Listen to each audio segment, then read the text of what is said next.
why are Iranian weapons on display in military parades in Latin America?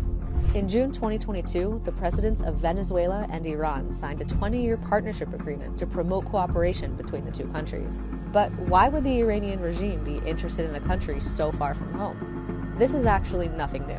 Iran's interest in embedding itself in a place like Venezuela is twofold. One, Venezuela's proximity to the United States, and two, the financial opportunities of the South American drug trade. The relationship between Iran and Venezuela has become increasingly strong ever since Hugo Chavez began his presidency in 1999. The two governments' shared animosity for the United States gave them common ground for cooperation, and between 2000 and 2012, dozens of diplomatic visits gave rise to hundreds of agreements in the areas of energy, tourism, agriculture, engineering, defense, and more. By 2012, Iran's investments and loans in Venezuela were valued at $15 billion. The Iranian government was sending Venezuela oil and gas, as well as civilian resources like cars and military infrastructure like drones. As both countries repeatedly came under new U.S. sanctions, Iran and Venezuela's strategic partnership continued to grow, with current presidents Raisi and Maduro aiming last year to increase bilateral trade from $3 billion to $20 billion.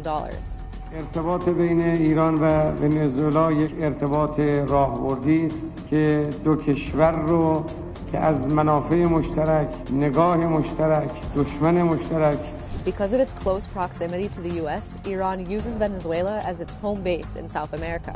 Iran delivers weapons to Venezuela by air and sea that are very well capable of hitting U.S. territory. For example, the Iranian Mojave 6 UAV that was displayed during a recent military parade in Venezuela has a flight time of 12 hours and a range of 1,200 miles, placing U.S. cities like Miami well within striking distance. Iranian Zulfajr boats armed with anti-ship missiles currently sit off the coast of northwest Venezuela. Even though these boats are not meant to go very far into the ocean, the missiles they carry are. Iran turned Venezuela into a land bridge to the extensive South American drug trade network in countries like Brazil, Colombia, Bolivia, and Mexico, among others. By sending operatives to South America from the Iranian Revolutionary Guard and its proxy military in southern Lebanon, Hezbollah, Iran creates financial opportunities abroad to fund its global terror machine locally.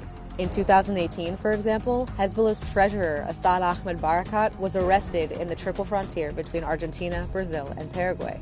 Barakat was a top figure in Hezbollah's drug trafficking and money laundering, and was the key financier of the deadliest terrorist attack in Argentina's history, the 1994 bombing of the Jewish Community Center. And just last year, Iranian President Raisi made visits to Cuba and Nicaragua to work on strengthening Iran's ties to their other allies in Latin America.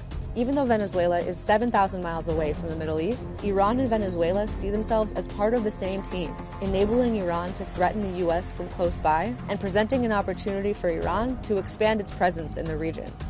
The Venezuela-Iran alliance is just one part of Iran's axis of terror and ongoing attempts to destabilize the Western world.